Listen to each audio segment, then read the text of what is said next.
Hi అండి. బాగున్నారా? ఏంటి కబుర్లు? ఇవాళ ఏం జరుగుతుంది? ఒక రియల్ ట్రూత్ చెప్పనా?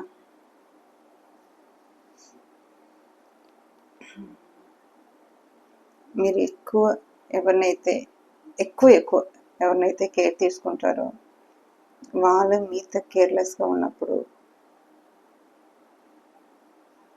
ఉన్న బాధ మీ బాడీలో ఉండి ఒక చేతిలో కాలో తీసేస్తే కొన్ని సంవత్సరాల తరబడి అట్లా పెయిన్గా ఉంటుందో ఆంపుటేషన్ పీరియడ్ అంట, అలా ఆ బాధని ఎప్పుడూ ఎవరు రీప్లేస్ చేయలేదు. మీరు ఎక్కడ ఉన్నా ఎలా ఉన్నా సబ్కాన్షియస్ మైండ్ సెట్లో దాని నుంచి ఇంకా ఏ పని చేసినా అది ఒకటే కొత్త వస్తుంటుంది. మీకు ఇష్టమైన వాళ్ళని బాధ పెట్టడం, ఇగ్నోర్ చేయకండి. ఎందుకంటే మీకున్న సిచ్యువేషన్ 100 రకాల సిచ్యువేషన్ అయ్యి ఉండవచ్చు. అవతల వాళ్ళని మీకు చాలా చాలా ఇంపార్టెంట్ ఇచ్చి ఉండవచ్చు. వాళ్ళ కోసం ఒక రోజుకు 5 to 10 minutes అసలు ఏమైంది అని అడగటానికి ఎంతసేపు పడుతుంది? ఇవాళ జనాల మధ్యలో రిలేషన్షిప్ అంతా కూడా ఏదో టెంపరవరీ థింకింగ్, నా బాధ నాది, నా బాధ నాది, నా బాధ నాది, నాది నాది నాది అనుకుంటాను. అరే అవతల వాళ్ళు కూడా హ్యూమన్ బీయింగే కదా, వాళ్ళకి బాధ ఉంటాయి కదా. మీ బాధలు చెప్తున్నారు, మీ బాధలో ఉన్నప్పుడు వాళ్ళు తోడు ఉంటారు. వాళ్ళ బాధలో ఉన్నప్పుడు మీరు ఉన్నారా, విన్నారా, తెలుసుకున్నారా?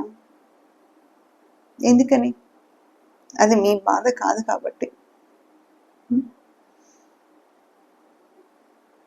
అంటే ఇగ్నోర్ చేయటానికి, హ్యాండ్ వాష్ చేయటానికి చాలా తేడా ఉంటుందండి.